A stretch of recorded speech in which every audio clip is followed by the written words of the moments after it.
Assalamualaikum warahmatullahi wabarakatuh. Halo, apa kabar?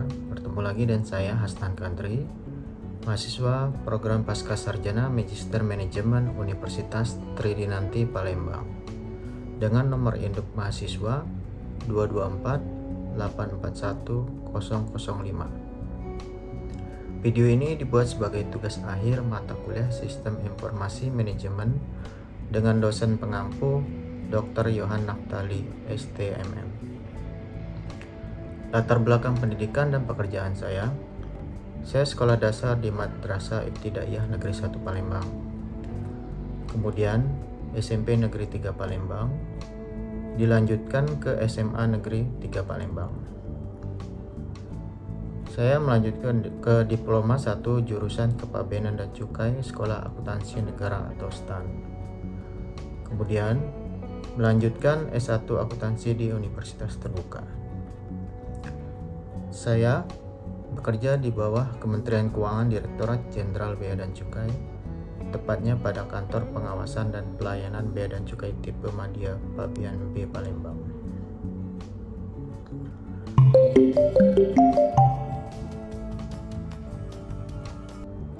Latar belakang organisasi.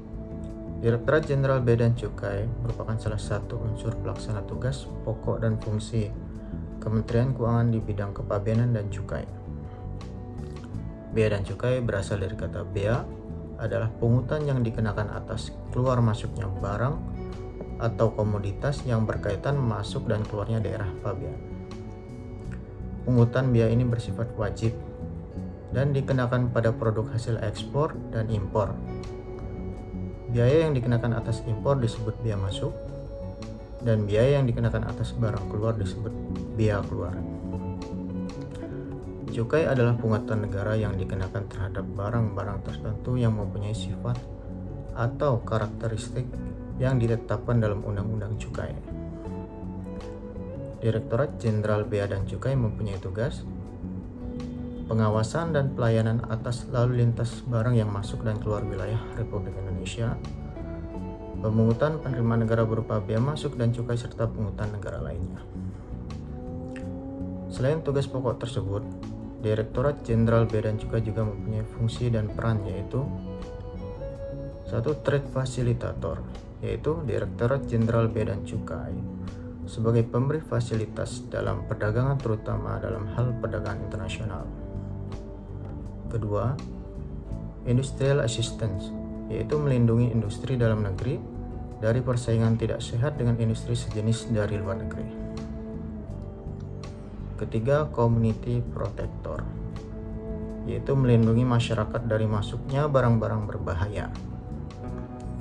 4.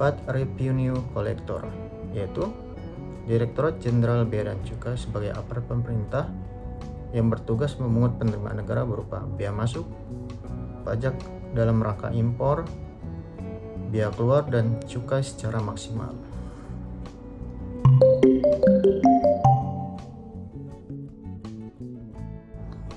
Perkembangan organisasi. Perkembangan organisasi pada bea dan cukai dalam melaksanakan pelayanan kepabeanan dan cukai menggunakan aplikasi CESA. Aplikasi CESA adalah sistem integrasi seluruh layanan Direktorat Jenderal Bea dan Cukai kepada semua pengguna jasa yang bersifat publik, sehingga semua pengguna jasa sebagai user dapat mengakses dari manapun, kapanpun berada dengan koneksi internet. Aplikasi CESA sangat menunjang tugas pokok dan fungsi Direktorat Jenderal Bea dan Cukai. Aplikasi CESA tidak hanya berfungsi dalam melaksanakan administrasi dan pelayanan, namun juga pengawasan. Menilik perjalanan sejak tahun 1990, sistem teknologi informasi bea cukai yang menunjang sistem pelayanan telah mengalami beberapa masa evolusi. Dimulai dari Custom Fast Release System atau CFRAS hingga di tahun 2012 menjadi awal diberlakukannya sistem aplikasi CESA. Konsep pengembangan teknologi informasi dan komunikasi di Direktorat Jenderal Bea dan Cukai yang dikenal dengan aplikasi CESA tersebut dengan prinsip-prinsip 1. Centralized, yaitu arsitektur sistem teknologi informasi dan komunikasi yang tersentralisasi. Kedua, integrated, yaitu sistem aplikasi yang terintegrasi dan terpadu. Tiga, interconnected, yaitu sistem aplikasi yang terhubung dengan entitas eksternal terkait. Keempat, automated, yaitu sistem aplikasi yang full automation. Kemudian Bea dan Cukai yang mengembangkan sistem teknologi informasi berbasis aplikasi web form bernama CESA 4.0 sejak tahun 2018 silam. CESA 4.0 memudahkan integrasi dan kolaborasi antara G2G, government to government, B2G, business to government, B2B, business to business.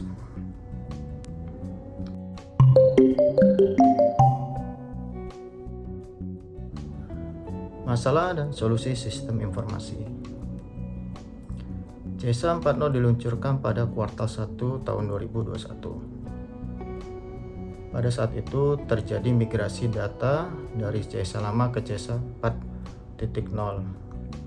Pada saat pertama diluncurkan aplikasi CESA 4.0 terjadi error. Adapun beberapa aplikasi dan cukai menjadi terganggu secara signifikan, diantaranya aplikasi impor, ekspor, manifest, dan portal pengguna jasa. Masalah lainnya ketika aplikasi beroperasi masih banyak kendala seperti pada aplikasi impor dari segi pegawai bea dan cukai mengeluhkan lambatnya koneksi pada aplikasi, kemudian pengisian laporan pemeriksaan yang textbook menjadi pengisian form per bagian-bagian sehingga menjadi sangat lambat dalam penginputan laporan hasil pemeriksaan. Sebaliknya, pengguna jasa mereka mengeluhkan portal pengguna jasa sangat buruk dari segi koneksi yang lambat maupun pengisian pemberitahuan barang yang semakin sulit, sehingga berdampak pada layanan impor dan berakibat pada dwelling time. Terdapat beberapa fitur yang hilang yang tidak dapat diakomodir layanan kepabeanan dan cukai lainnya. Kemudian pegawai dan pengguna jasa agak kesulitan terkait penggunaan pada aplikasi jasa 4.0 yang baru. Solusi, menurut saya sebaiknya CESA 4.0 dikembangkan secara baik dari segi aplikasi dan infrastruktur yang menunjang aplikasi tersebut. Kedua, melakukan perbaikan pada fitur yang hilang agar ditambahkan sehingga dapat mengakomodir layanan kepabeanan dan cukai secara baik. Ketiga, tim sisi Comment Center membuatkan video tutorial cara menggunakan CESA 4.0 yang diunggah dan disebarkan oleh tim Direktorat IKC ke semua kantor bea dan cukai. 4. Tim Direktorat IKC lakukan sosialisasi dan memberikan penjelasan ke semua pengguna jasa melalui video tutorial. 5. Tim IKC melalui asistensi dan evaluasi kepada para pengguna jasa menggunakan kanal Zoom ataupun secara offline supaya komunikasi terjalin secara dua arah.